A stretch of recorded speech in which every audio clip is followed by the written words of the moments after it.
Hello,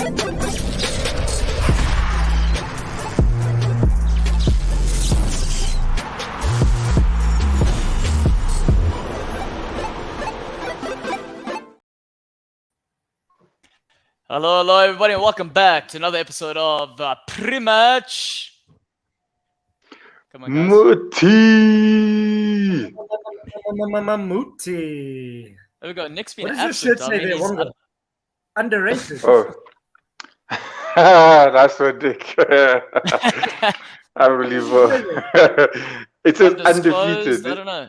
Undefeated. I couldn't get it, but there. Undefeated. Finding I their it said voices. underrated. Gentlemen, thank you for joining us this evening. It's an absolute pleasure to have you back in the house. For everyone joining us for the first time, we want to say welcome. Tonight's show is going to be all about the transfer window and what went down this January. Obviously, we're going to rate it. We're going to go through the best signing of the season, the most underrated signing of the season, deals we don't think are going to work out, and of course, which club had the best transfer window. And I know on paper, we're all going to say Chelsea because that's the most money they've spent. Hypothetically. Yeah. However, people have their opinions, and we're going to hear them out. Nick, but before we kick that off, we've got something important. Yes. But first, yes. Take us away here. The Carabao Cup final. Newcastle have made it all the way to the final. Are you going overseas? That is the question. Yeah, I am absolutely ecstatic. So at least there will be some representation, especially just looking at tonight's show in the final. I think Selo might not be on the show because he might be afraid to speak about this one. But I'm super stoked. I think just looking at what I've been through as a fan. I started supporting the team as long as I remember, and we used to get to cup finals, and that was sort of taken away when I was still a young boy. So I think it's just so exciting from my side, just to see us take cup seriously. To be able to challenge in the way that we are at the moment, and the team's looking really good, and I don't think we should have any fear going into this game. We're the third best team in England at the moment, so why not? I think Wonga, from my side, I don't know how you feel as an Arsenal fan, because obviously you're not competing in this and you're out of the FA Cup. What do you think would be a better season?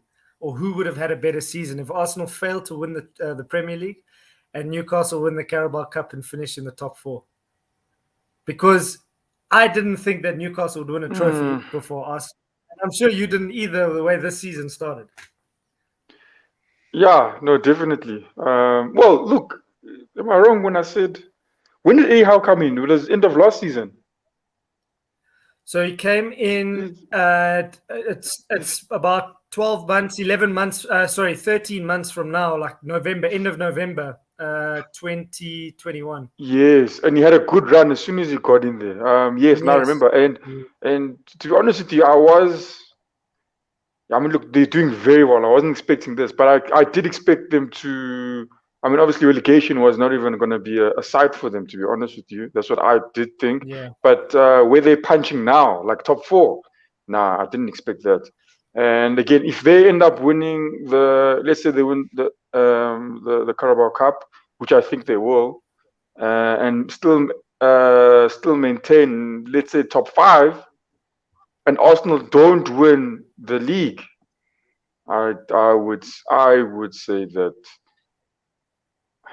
I would say that they had a better season, to be honest with you. They've come away with the cup, and I think also, but 100%. I think also if you had to look at where we came from, I think it's also quite poignant and saying, like, obviously with regards to what Eddie Howe has done, and I think it's very similar to like an Arteta. I think our time has just come a lot quicker than Arteta. His process has taken a bit of time to be laid down within the Arsenal setup. So I think looking at it, it's two young managers, putting a process down, sticking to their principles, and it's so, I think, refreshing to see. But I think the biggest question here for me, and I don't know what you guys think, is I would have loved to have played Forest in the final for obvious reasons, because Man United are looking unstoppable at the moment. I think credit has to go to Ten Hag and what he's done. Obviously we saw Eriksen go off with that nasty challenge from the Geordie lad Andy Carroll, and it looks like they swiftly replaced him. So I'm not too sure what you guys think of their chances, and also if you look at Erik Ten Hag, he's going to want to win a trophy as quickly as possible. Something the last couple of managers haven't done as quickly as he potentially might.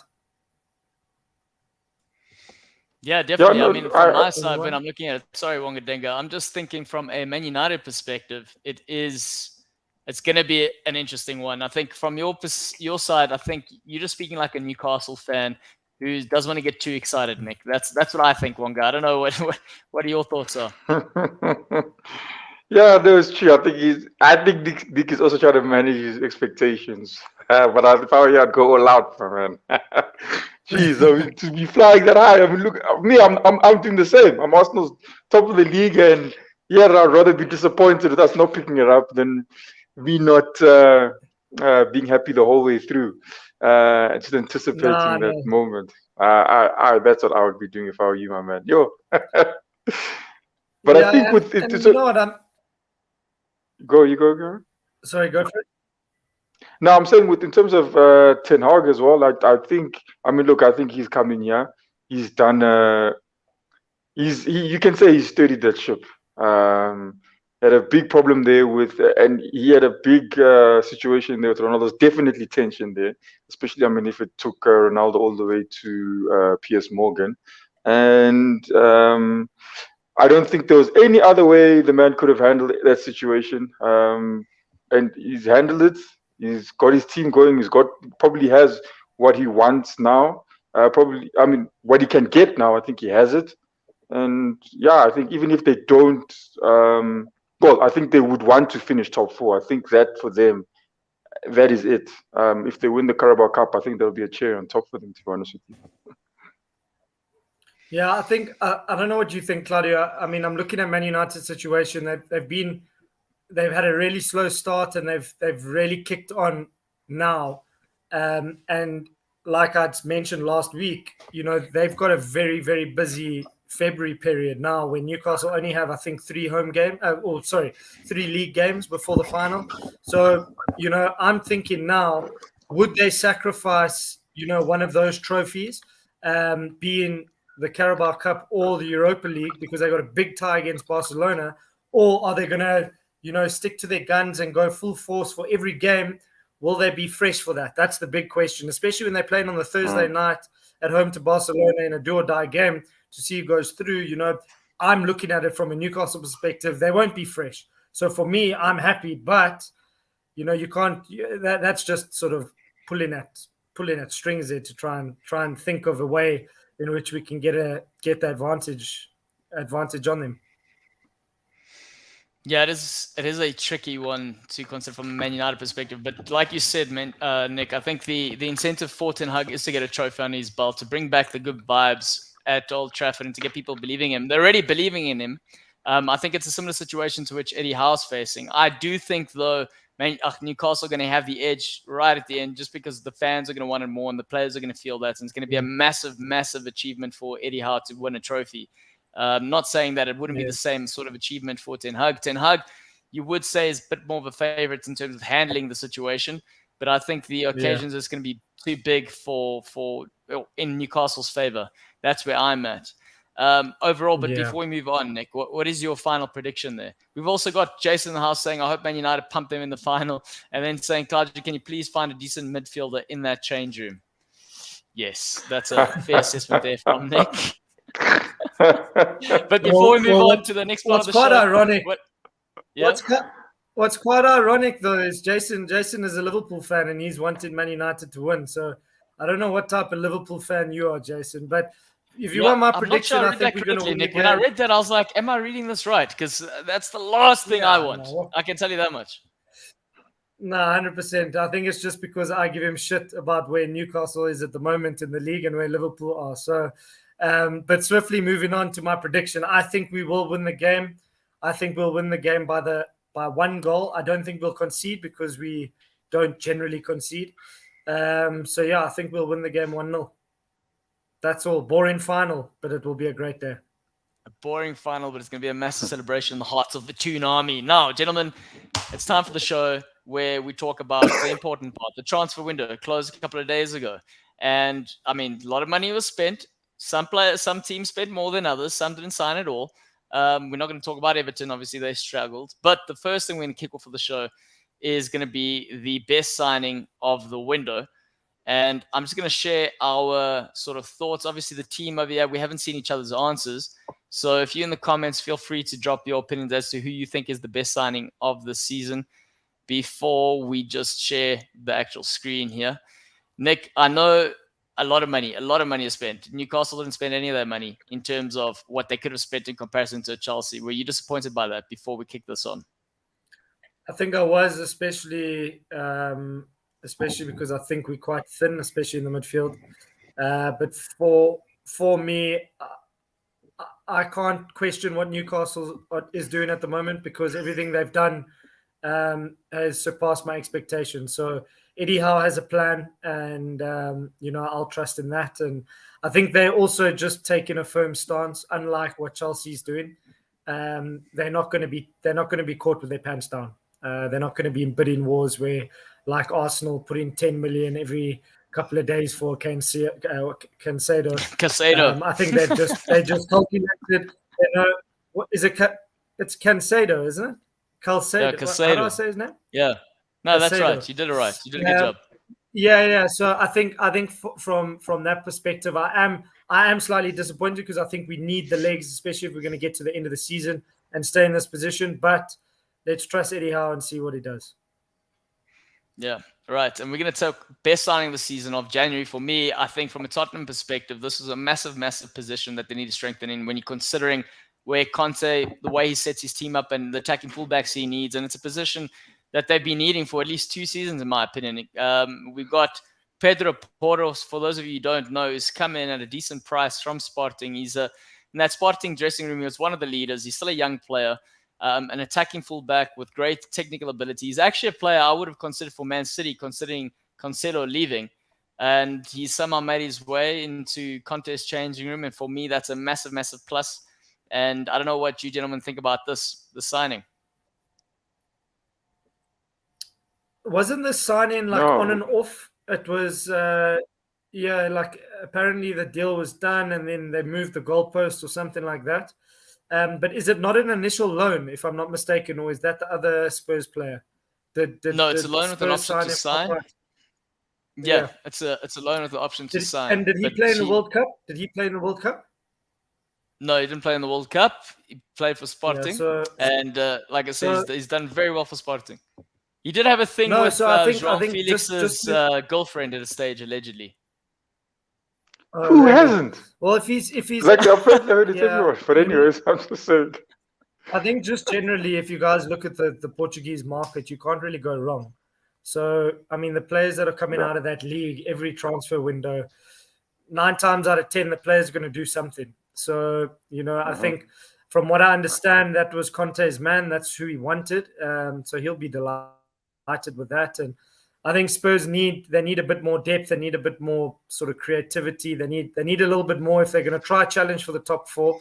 And then also they've got a Champions League date with AC Milan. So I think that experience of him playing, I think Sporting were in the Champions League, or I think they might have got knocked out, or did they get through? Yeah, I'm not too sure. They were leading their group right up till the end, and they just managed to lose out. Yes, so I think that experience is also going to be key. And more than likely a very exciting signing for Spurs. All right, let's move over to the next one. And the next one is yours, Nick. You said McKinney for Leeds United. That's going to be a good signing. Oh, I forgot about it. I saw him play in the World Cup, and I thought he had something about him. I like the fact that he was, if I'm not mistaken, the captain of the USA. Or was that Tyler Adams? I think it was McKennie. And I think he spoke well. I think when he was on the field, he looked like a leader, broke up play very well, distribution very good. And obviously there must be a connection with JC Marsh at Leeds. So looks like he's signing a couple of Americans, guys he trusts. And I think he might be that little missing link that Calvin Phillips probably left when he departed the club. So yeah, I think he's going to be a good signing for them and probably help them steer clear of any trouble when the relegation fight really starts. Yeah, definitely going to bring a lot of energy to that midfield. Decent touch. He also comes with decent experience, something that people don't talk a lot about, largely because he's an American player. When we are looking at the fact that, he has been at Juventus, he has been around with the likes of Ronaldo. I know that's not saying much when you consider the whole of the Manchester squad has been around Ronaldo recently, but the likes is, when your ego is there, when you can get up to a confidence level, then that's saying something. And I think going to a team like Leeds City, where it's almost like you can become the big player of a smaller club, and you got a manager who's going to believe in you. You got one or two other American players surrounded by you. The club is owned by Americans, so there's a lot of things that are going in this sort of direction that's going to work in his favor. It's going to be interesting to see, rather than being, say, a squad player, can he do it being the main man and being the focal point for the squad? That's the question I have there, Wonga. I don't know. Do you think he can do it? Yeah, look, I mean, the way Leeds are playing, I mean, they're going to be relying more on everyone, to be honest with you, rather than the efforts of one player. I think, he will. I think he will add a bit more quality to what they're doing.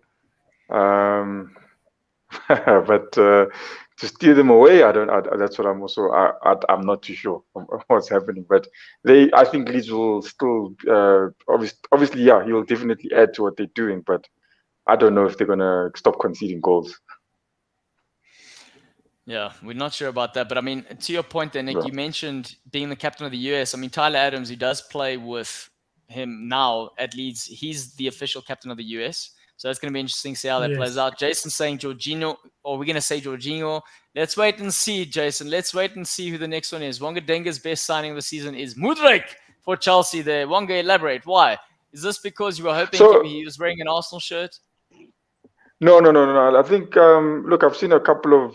I just watched. I mean, the time the Arsenal were going for him. I looked at a couple of things, the way the guy played, and even the first game he came on for Chelsea. I can't remember who they played now, but that was just after his signing. And look, man, I don't know, but I think to me he seemed very, very dangerous. Very dangerous player going forward. I just think at the end of the day, he signed for the wrong team. I don't even know if Chelsea know what's happening there. I mean, the guy claims that they've got a plan, but I mean, it just looks like Chelsea are signing whatever they can. It doesn't look like it makes any sense, to be honest with you, the way they're signing players. In my opinion, but I think he's a high quality player. He's going to be the best signing? Yeah, just no, for me, no, So when I thought about it, like, how would I say it? But I think in terms of best signing for me, I think I was just thinking about the quality of player. I also in my head I was thinking about Danjuma as well, him going to Tottenham, and the player like Trossard going to Arsenal. But I think he and also what's his name, Anthony Gordon to Newcastle. I was just looking at the quality of the player when you talk about best signing. All right. So when we're looking at this, Jets, if we're only looking at the quality of the player, but what about the impact this player should be having on the team? And is it something the team necessarily needed? So when we're looking at a Chelsea, we know that they're not getting many goals up front. Is he going to be the guy that brings in the goals when he plays, or what's going to be the difference that he brings to the squad that is going to make him the best signing? I think that for me, if they're playing him and if he gets his game time, I think he will be dangerous. I think he will cause problems at the handling, and I think they could get opportunities to score. Where they put them behind, it doesn't look like he's much of a goal scorer. Yes, scores goals, but I think definitely going to create opportunities. Very nimble with the ball and very, very quick. Nick, I think he can do something. I don't know too much about the player, to be honest with you, so I can't. But just with the price tag, and is obviously he needs to live up to the expectations. I just can't quite figure out if Chelsea had a good transfer window or not. But you can only imagine that they've just added more depth to their squad to challenge on all fronts. So I can only assume it will be a decent signing. I wouldn't say the best signing, just from my opinion. I think I think we need to see a little bit more of him to suggest that he's going to fire Chelsea into the Champions League final or into the top 4. I don't know. Yeah, I think that's a fair assessment from your side. Is he the best? We're not sure. But again, what's quite interesting about the price tag is so much money has been spent on a lot of different players. Do you not think that maybe this gets forgotten about when you consider the fee they spent on Enzo Fernandez? Yeah, No. I think it does. I think because it dwarfs it, though, slightly, because everyone is speaking about how Mudryk got the 8-year contract or 8.5-year contract. They tried to amortize that just before the loopholes closed by FIFA at the end of the season. So I think maybe just the price tag specifically for Fernandez, but it's like anything, he became old news very quickly when Chelsea started to challenge for their next signing. So That's true, yeah. it was just a recurring story throughout the window, actually. So yeah, big money still. I heard something silly like Chelsea spent more money than all the La Liga teams combined in this one window, which is Jesus, that's hectic. Incredible. Yeah, it is a bit crazy. Absolutely I mean, they incredible. spent a lot more money than most of the leagues put together, not just La Liga. So that's quite interesting. Yeah. But also, the question I've got is they've spent all this money up front. Do you think he'll go out and spend more money, Todd Bowley? Or do you think this is something now he's gone, okay, we've spent this money. We know these restrictions are going to come in from UEFA.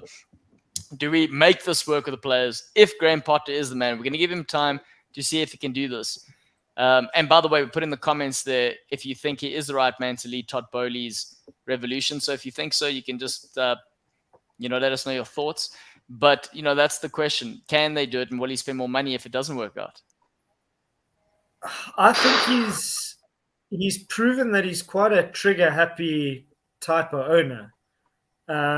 So he's not afraid to make a decision. So if I'm the manager and I listened to Potter's his interview just after Mudryk got signed, and he had sort of suggested in a way that this wasn't his signing. He was defensive in a way where he said, yeah, he's a great player and he's going to add value, but we also have to be conscious of the fact that we are buying players, but we also have players that are injured, and when they come back, where is their place? So it just sounded like he wasn't too sure. So I wouldn't be surprised, honestly, if the poor run continues. He just does. The owner just bullets him, because I mean, he's very quick to just throw money at players. That, do you think Todd Bowley knows who Mudryk is? There's no chance. Do you think he even knows? He does know. You think he does know Fernandez? He definitely knows who Weston McKennie is.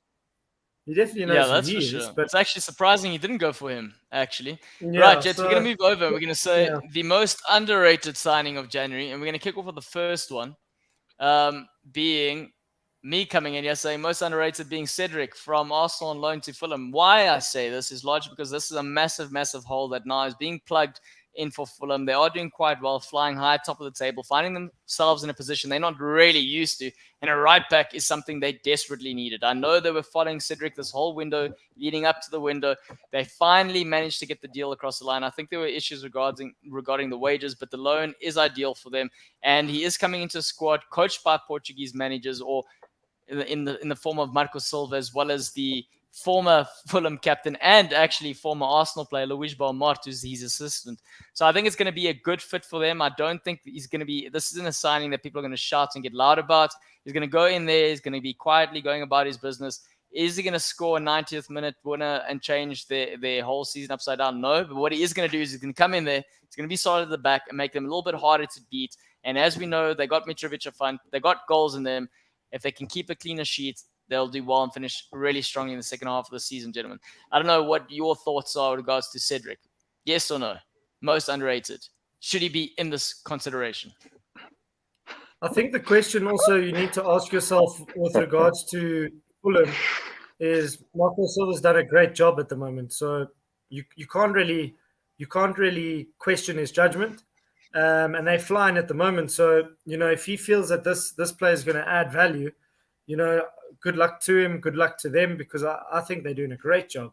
And I know that you've got a soft spot for Fulham, Claudio. So good luck to them, and I hope they can maintain this charge for European football and keep you guys out of it.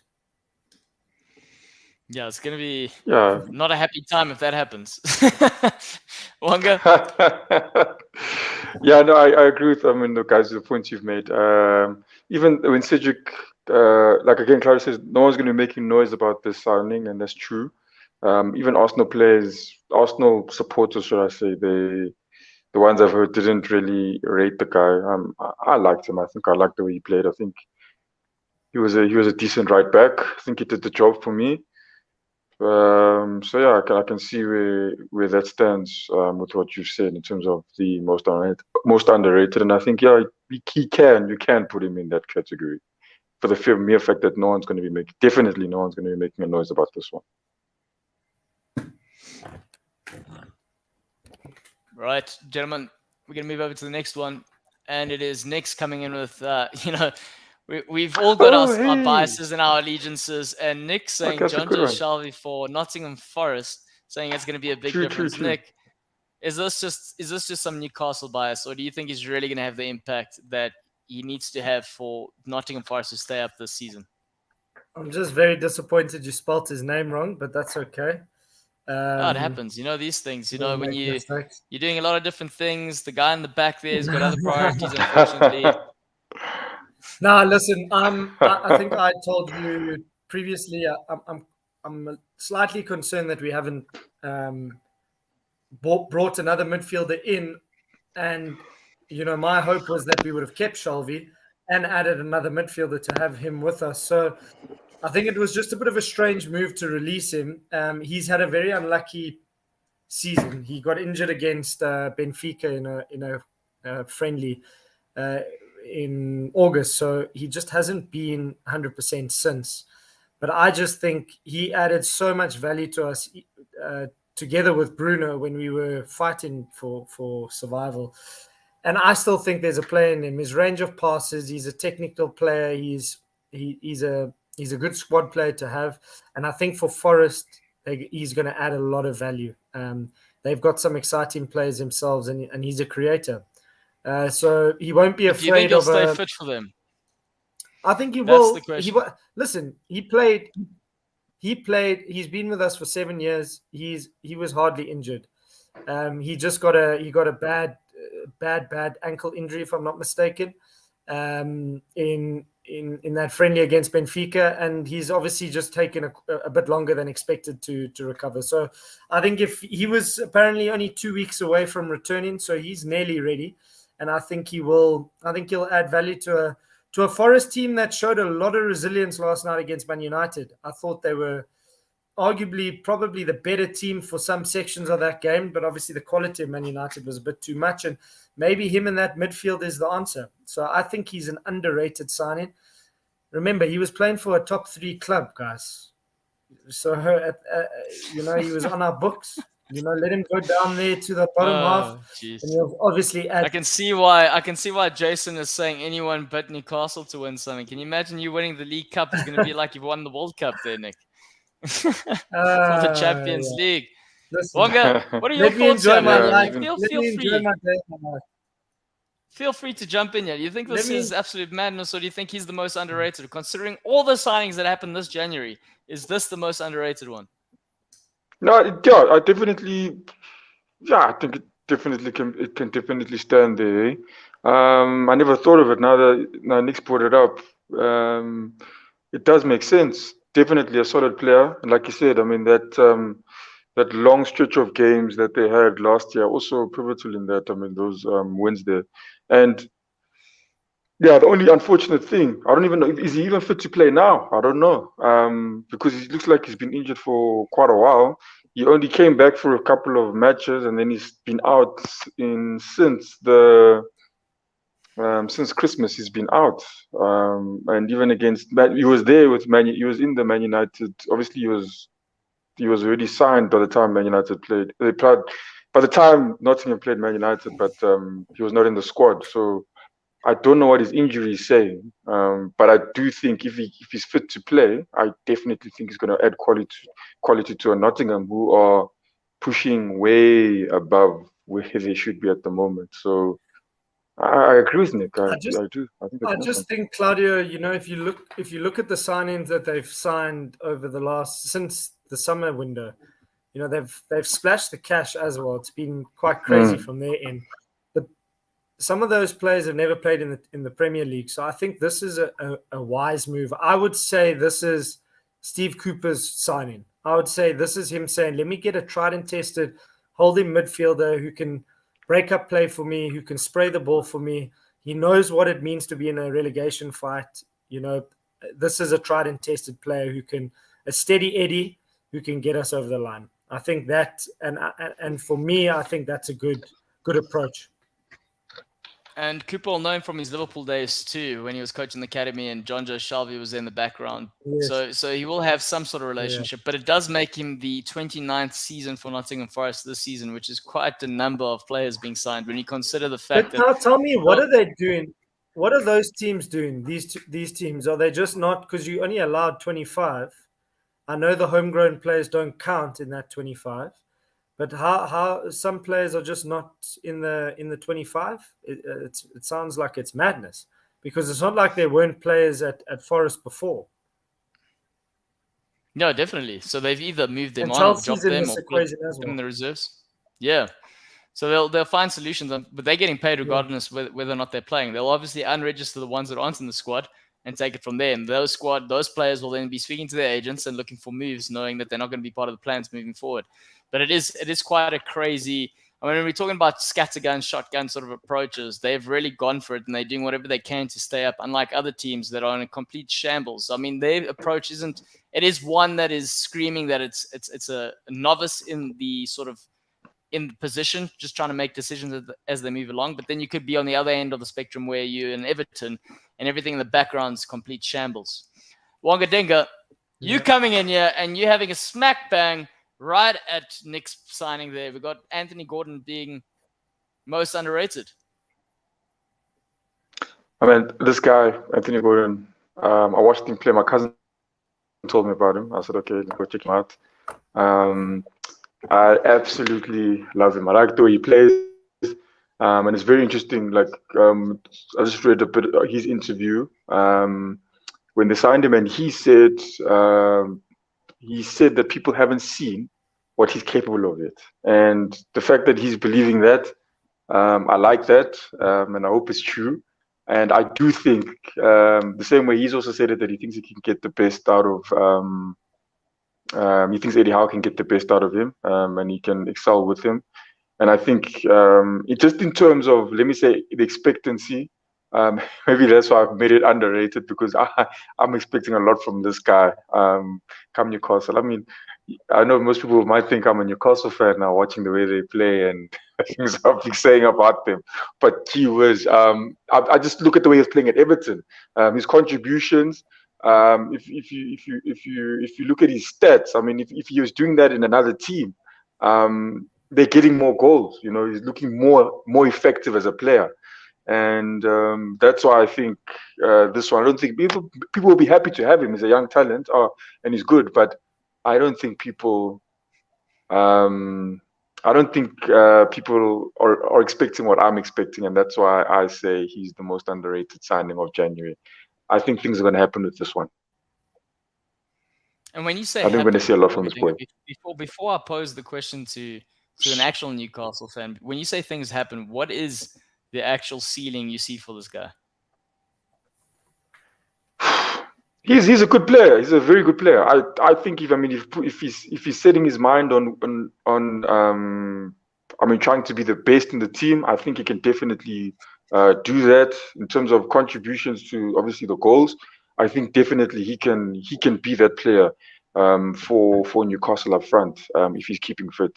He's a very good player, Claudio, and I rate him highly in terms of potential. I suppose what I'm saying in terms of potential, but when we're looking at most underrated, there was a big outlay, £45 million for him. He is a young player. His stats really don't suggest he's a £45 million player. And if we're taking the words of the Evertonians, of course, naturally are slightly more disgruntled at this moment in time, largely because this is an academy product. He's just jumped ship and gone to Newcastle. But to be fair, who wouldn't at this point in time? But do you think this is a player where, we'd look at Eddie Howe and his reputation of overspending on younger players and they're not turning out to be massive deals. When we consider the Jordan Ibe from Liverpool to Bournemouth, I understand it's Bournemouth and they weren't exactly flying, but he spent big money on the player. The player didn't come right and now the player's fallen by the wayside. So do you think there's potential for something like this to happen to a player with Eddie Howe? No, look, I think that potential is there, but Eddie Howe's, it looks like he's learning from his mistakes that he did in the past. He's gotten all those look at those Newcastle players, and all of them are pushing above their weight. Almiron, the way he's performing is it's unbelievable. They brought in Chris Wood, who I didn't think would have done much, but I think he still put in a little contribution for the time that he was there, And I'm just thinking Eddie Howe, whatever he's doing now, whatever it is, maybe it's him and this new feeling that the club has with these new owners. Maybe that everything comes together, obviously. But I just think if Gordon is put in whatever's happening right now, with whatever's happening at Newcastle right now, I think it's the right time for him. In fact, let me say, to join a team like Newcastle. I think you're going to get the most out of this boy. I truly think so. Considering the way he played at Everton, he believes in this player. He's saying he's going to do the thing. He says it's worth every penny, £45 million. Nick, do you think this 100%. Man is worth it? I would say it definitely falls into the category of most underrated. Simply because he hasn't had a great season this season. He really shone last season when he assisted Everton to survival. But I think there's clear ability. But I think what Eddie Howe's doing now is really focusing on bringing in younger talent to build a squad around one or two senior players. I was just looking at a stat the other day, or actually today. I think there's 7 or 8 players 23 and under that are directly contributing to the team. So he obviously falls into that category. We signed another kid from West Ham, Harrison Ashby. So I think there's method to the madness. I don't think Gordon is going to be the answer to keep us in the top 4 immediately. I don't think he's going to start. Yeah. But I do think he will be coached in a way where he can develop in a great environment. For that purpose, I think it's good. I personally don't think, I'll be very surprised. I hope I'm wrong.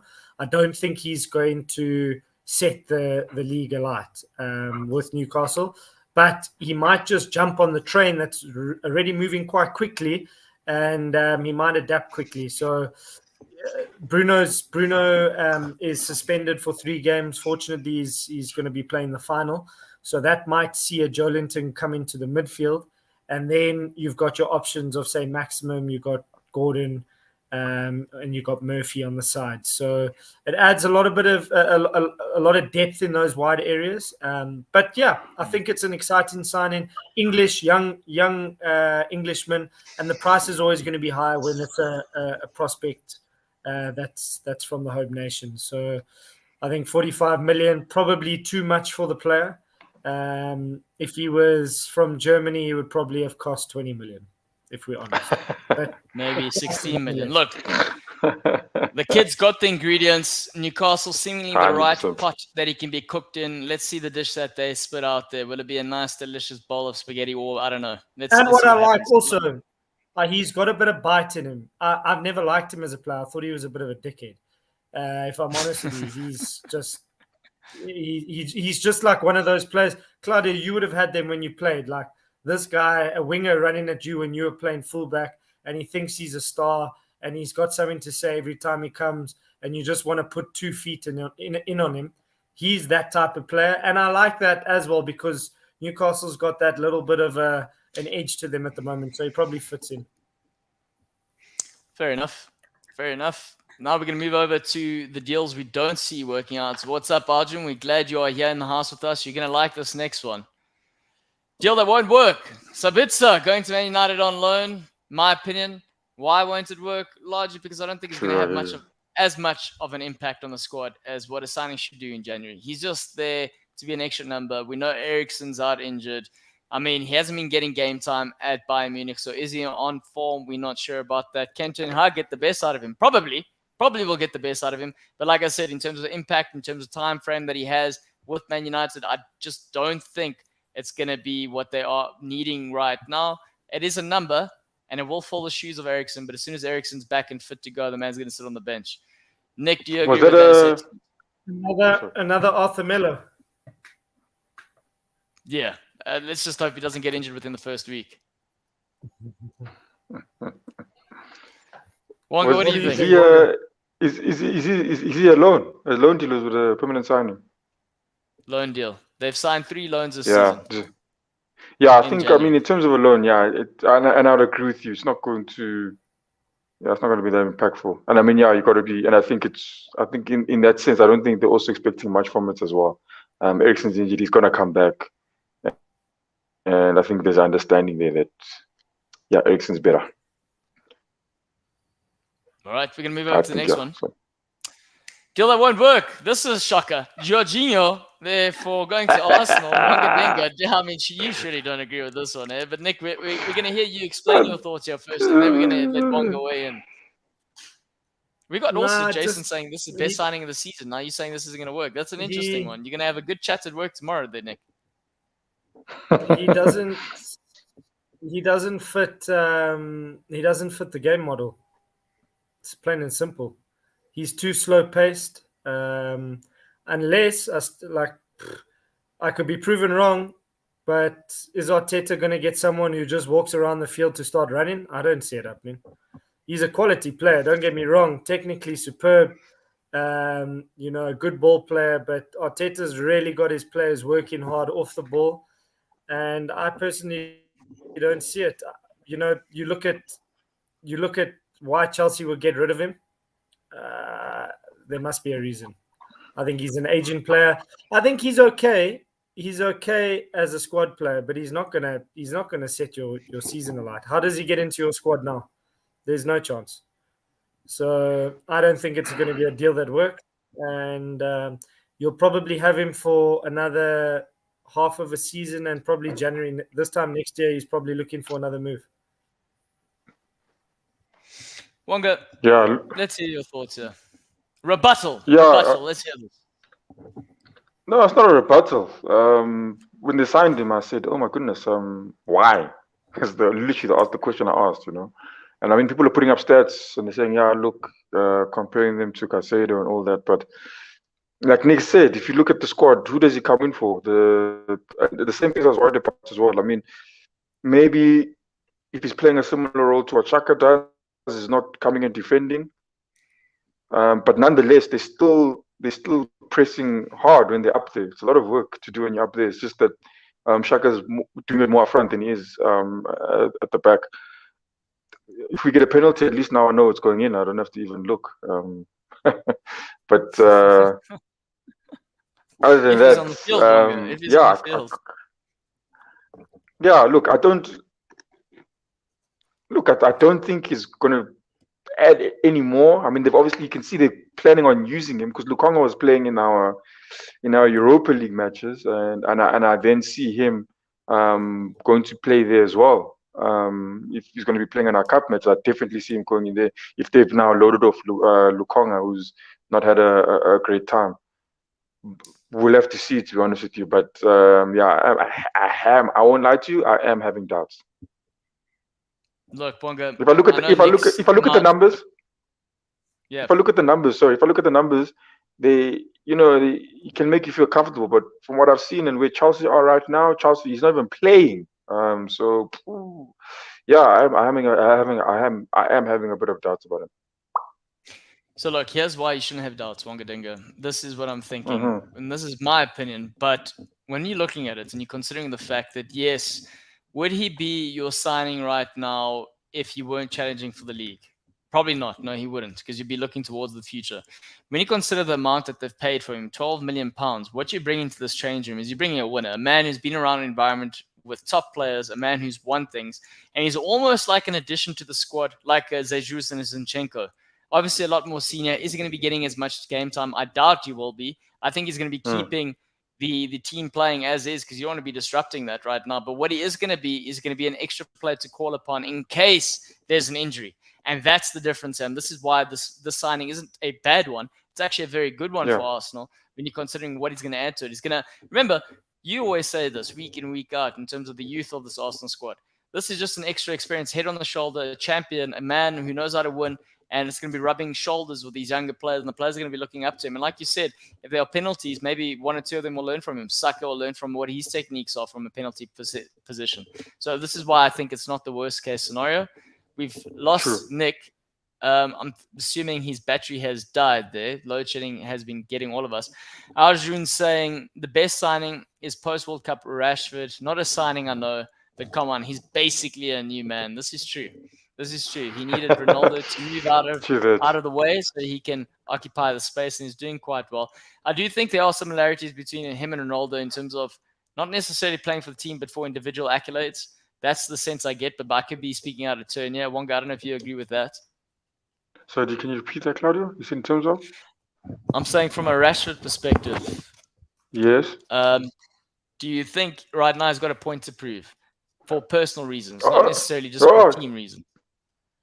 Oh, yeah, definitely. I think he got a lot of stick. I mean, he definitely dipped in form, and he got a lot of stick for it,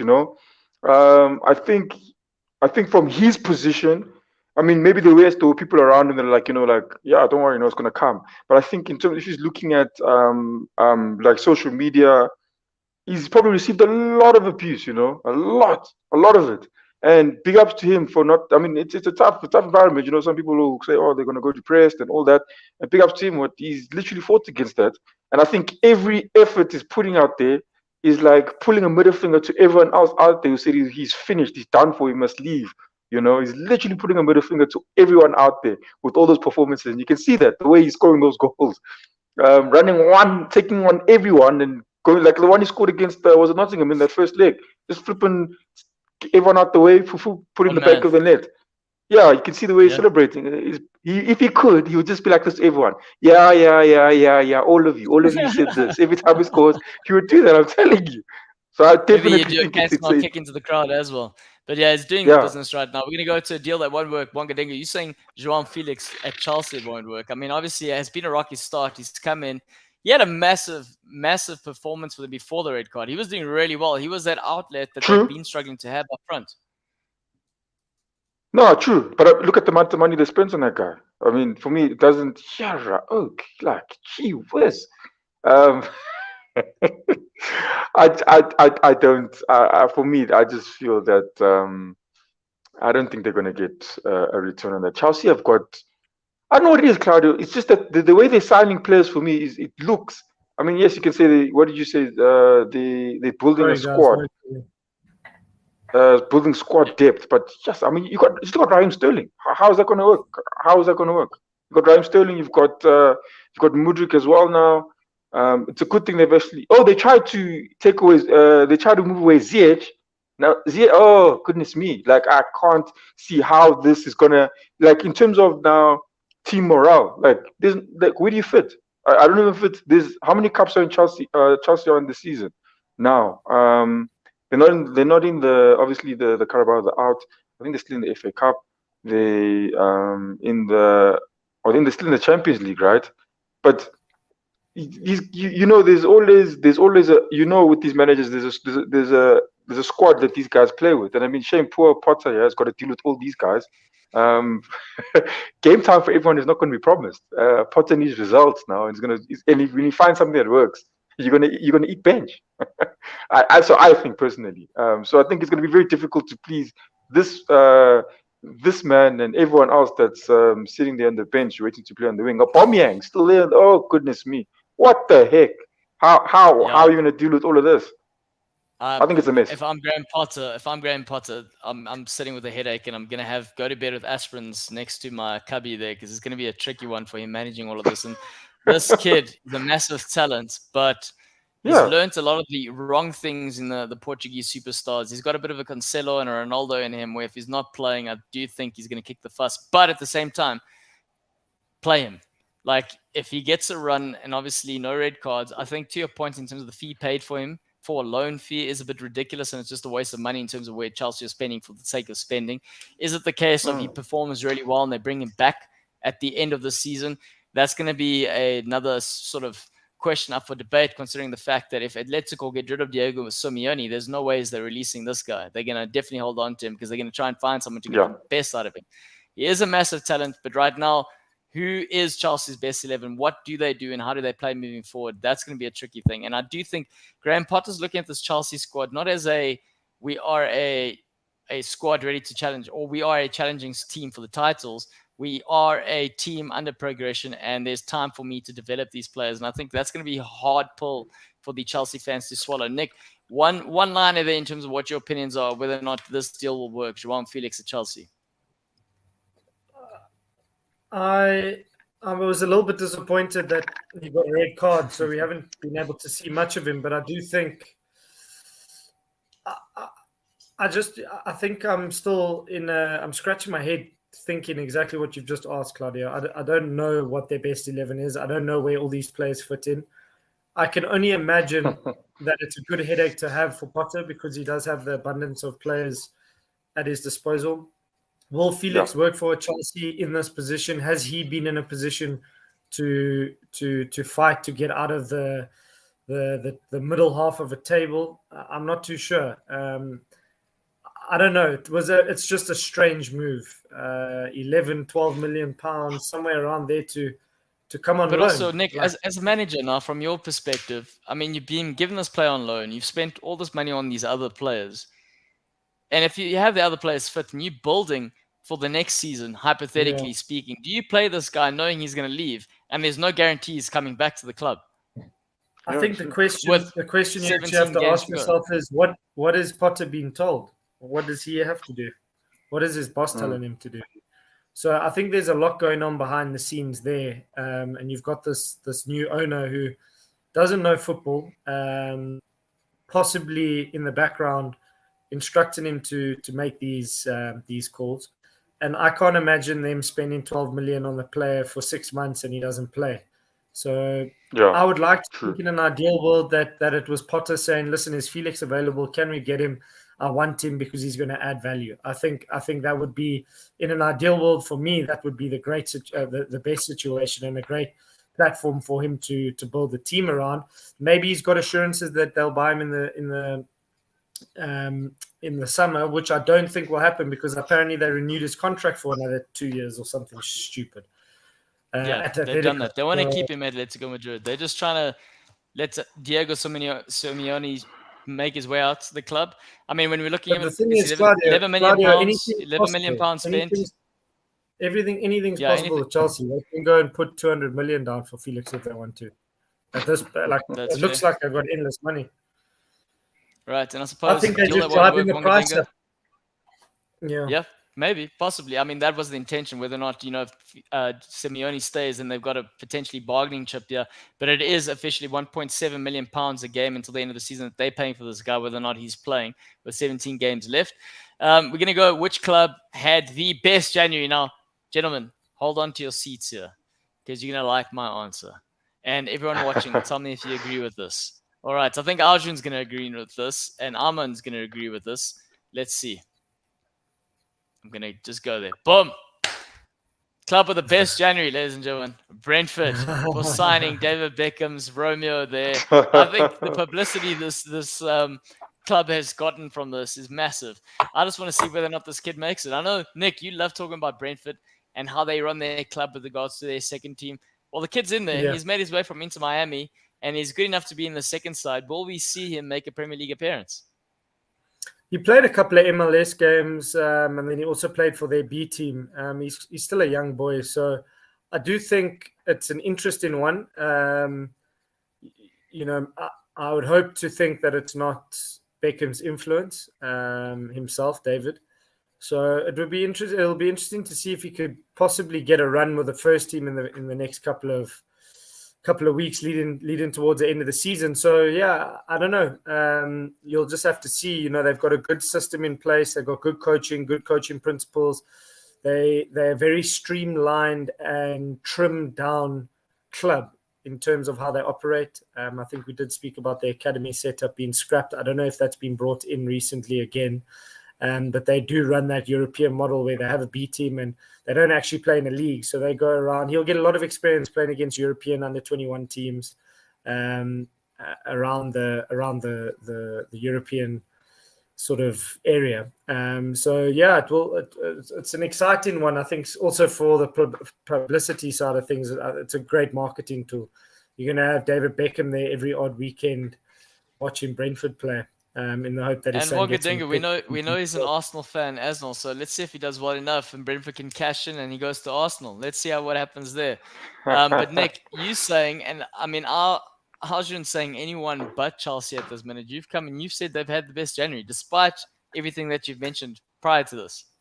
I just think as a coach, just from a coaching perspective, if I have the abundance of talent that I have in that change room right now, and I'm a capable manager, I'll be able to get the best out of that squad and challenge for whatever I need to challenge for.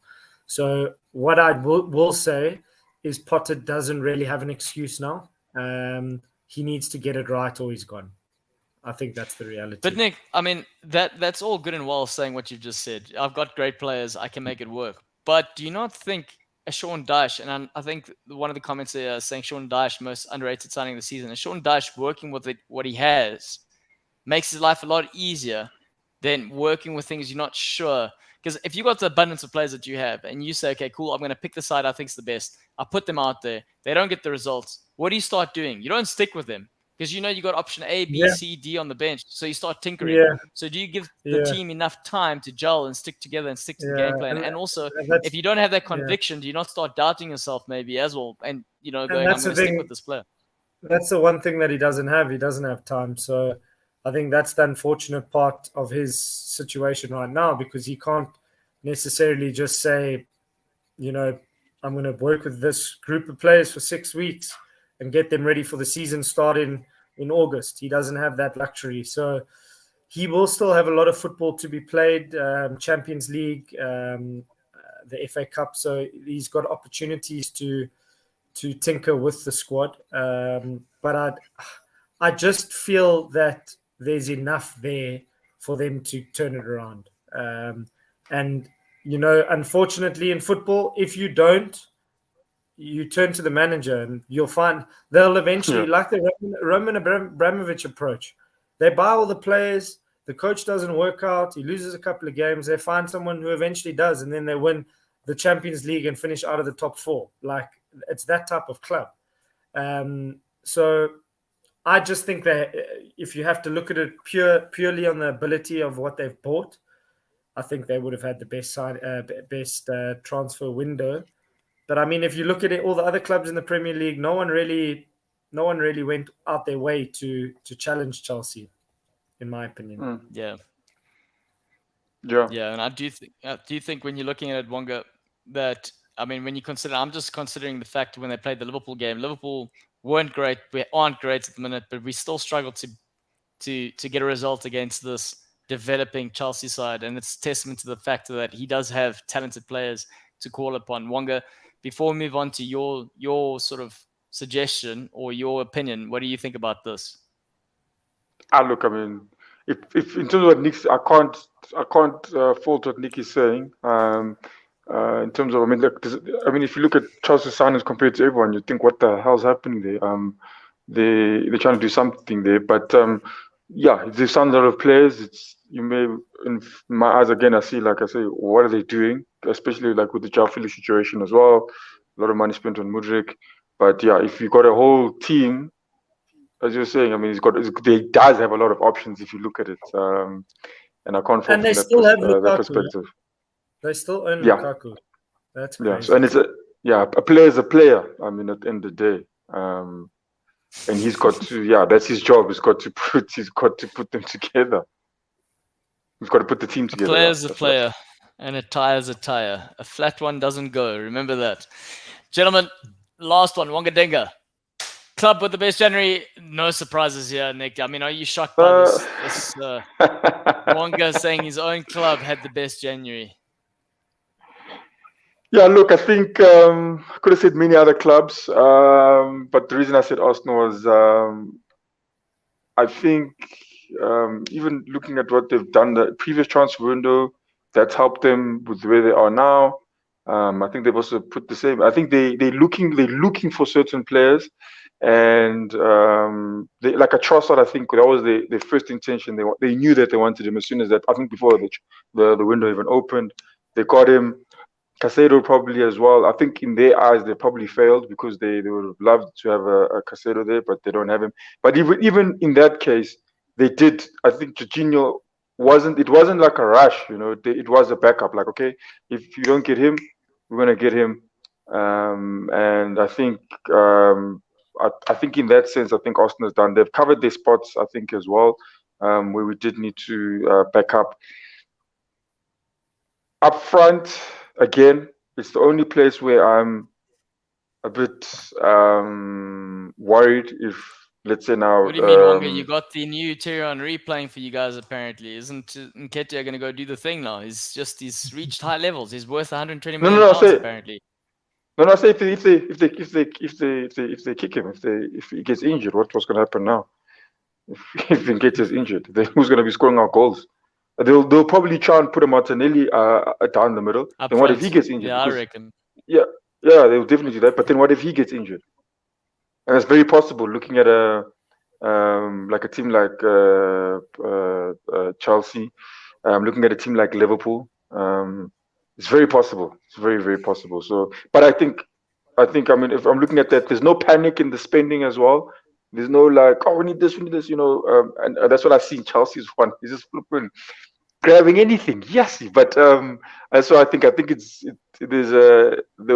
was a method to this. They saw what they wanted, very relaxed, and that's why I think Arsenal had a good window. And I think I saw this in teams like Man United and obviously in the Man City as well. Leicester, I mean Liverpool. I don't know what they're doing. Who knows what they're doing? No one knows what they're doing. Wonga. Yeah, it's an interesting time at Liverpool. We're not going to talk about them. I think that's a good shot. I mean, Arsenal, fantastic. They got squad players. They needed to get squad players. I mean, it's going to be interesting. It is because they've got this title push coming. It's going to be interesting to see how they build on end of the window. They try to capitalize where the club is at its highest, and they've done that. They brought in 3 names. They needed spots filled, and they've filled the seats. Nick, before we give our final thoughts, anything you want to say about Wonga's opinion here with regards to Arsenal being the best club with the January signings?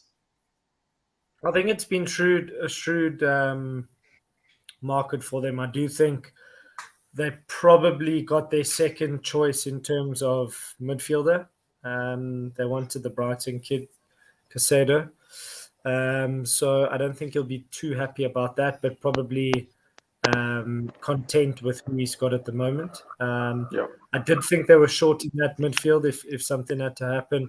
They've got a good the Polish boy, is it Kiwior? How do I say the name, guys? Jakub Kiwior. I don't know if it's how you pronounce it as a W, but it's Kiwior. Yeah, he played at the World Cup. Decent player. So they've got the cover at the back. They've got a good goalkeeper. Probably the cover in the midfield, although I'm not convinced with Jorginho. I would say probably going all out for another striker would have been a great option for you. 100%. But you can't get them all. So it's going to be interesting. I still say that City game at the Emirates in a couple of weeks' time is going to define the season. You can't afford to lose that. They must bring it. Right, Jensen, on that note, we've got an excited Arsenal. We've got an excited sort of Newcastle fan. Jens, final thoughts before we head out? No, look, I think just in terms of the transfer window, just from what I get it, I mean, these prices, you think they couldn't get any ridiculous, but I think players, I mean, in the future, I think we're going to be looking at 80 million as, I mean, standard. If a player's got talent, they're going to just pop up to 80 million. I think the prices are going to be, they're going to just get even more and more ridiculous from now. And I don't think, the price will have, I mean, the player's quality will probably won't have much to say about, I mean, their high prices from what I'm seeing at the moment. Yeah. Yeah, it's a crazy way to. I don't know. I think we'll have this discussion another time. But eventually, surely this whole model is going to crash. Just in football, like it's just incredible how much money is being spent. I agree. There's cost of living crises all around the world, but players are still getting bought for 120 million euros, pounds. It's unbelievable. So yeah, it is the most watched sport in the world. So they're probably generating enough money from that. So yeah, it's interesting. But I think just my final thought, if anyone who is watching has any idea, I'm trying every avenue to get me to Wembley in terms of a ticket. Please hit me up, guys. So if you have any connections, DM me. I'm there on Instagram. I'm there on Twitter. Nick, I think you're just going to have to contact the dudes from London. BBC, man. Just contact the guys from BBC and tell them, hey, you need to make your way about there. It today. You're representing. Yeah, you must do it. You must tell them. You're representing Goal Lounge. You're going to cover footage for them on that side. You don't even have to mention the Goal Lounge part. Just go. You're going to cover footage that side and get that ticket. Come on, man. We want to see you there. Do you think BBC will have an allocation? Yeah, of course they will. Sure they will. What's wrong with you? Yeah. Just message many I'll send that guy. He actually, Jordy. I'm pretty sure he's going. Follow me on Twitter. Let me just send him a message. Yeah. No, I'm going to send him a message. I'm going to send it to him right now. I have to be there. I have to make. Is if he replies to you, we just put on the show. We say, hey, look, this is the conversation. This is how Nick made his way to Wembley. And then we can send Wonga with the camera crew and we can document the experience. Say, Wonga. 100%. That works out. Yeah, 100. All right, gents. Thank you for joining us this evening. For everyone who watched, we want to say thank you. We love you. If you haven't done the right thing yet, which is what, guys? What is the right thing? Come on, subscribe.